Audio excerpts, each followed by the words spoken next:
Hi, my name is Zachary. Paige. I work with North Circle Seeds, and today we're going to learn how to save tomato seeds. We're going to cut our tomato and get the seeds out.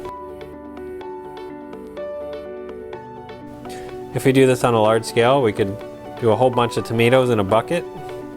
But for small garden purposes, we could do it in a mason jar. So we're just getting these tomato seeds out, and this is called wet fermentation process. These seeds have a gelatinous goop right around the seed. So we're going to use a fermentation process to ferment this wetness right around each seed and dry it down. So we could store it and package it. We can put a little bit of water and let it sit for about 4 or 5 days, or whenever there's a film of fungus looking film on top. And then check it out. We've got one already brewing. So as you can see, the little bubbles inside, that's that fermentation process working its best. And it's getting that goop off the seed. So the good seeds are at the bottom, and when we put a little bit more water into here and we water winnow, we'll separate the good seeds from the bad and the pulp from the seeds. It's really good to do the wet fermentation process because it covers the seed with a beneficial bacteria that protects the seed. So I'm going to blast some water in, mix it around, get those good seeds that might have been stuck at the top layer. So I kind of loosen up the seeds from the rest of the pulp that was at the top. And the good seeds will fall to the bottom. So some casualties might fall off with the first run, but we're gonna do our best here to save as many seeds as we can.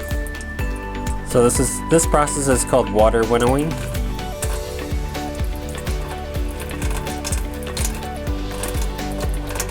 Now the real pulp comes. So each time we do this, it gets cleaner and cleaner. All right, the good seeds again will fall to the bottom. And we're gonna pour off the pulp.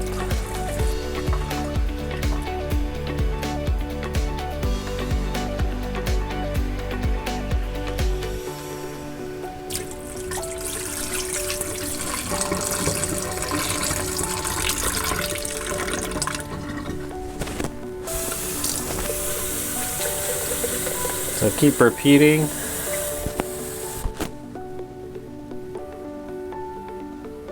Looks pretty cool. The water is clear, so we're going to strain the rest of the seeds out. Fermenting takes a different amount of time with a different temperature.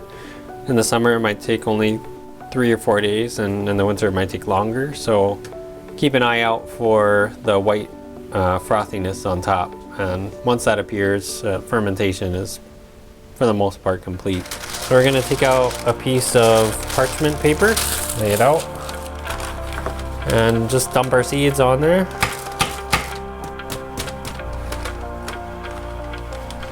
And you want to spread them out as much as you can. When they dry, you don't want them to clump together. They'll dry faster and quicker if they are in a thin layer. So keep your tomato seeds drying in a safe area from pets. Some people put them on top of their refrigerator because it's warm up there. And in about a week or so, you could see that they're starting to dry out and you could declump them. And here we have some seeds that have been dried out. So we've used this Excalibur food dehydrator, but we did not use the heat. We just used the air. You never want to apply too much heat to your tomato seeds or they can die. The seeds are alive, so you just want to have some air going on them. So you can declump the seeds.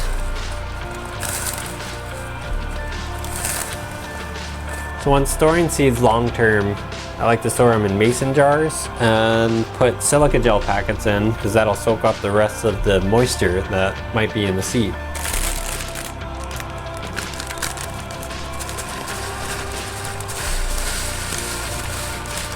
So after you put your silica gel packets in, put a lid on it and keep it in a low place, somewhere low in your house where there's not a lot of temperature changes, and just keep the seeds cool, dark, and dry.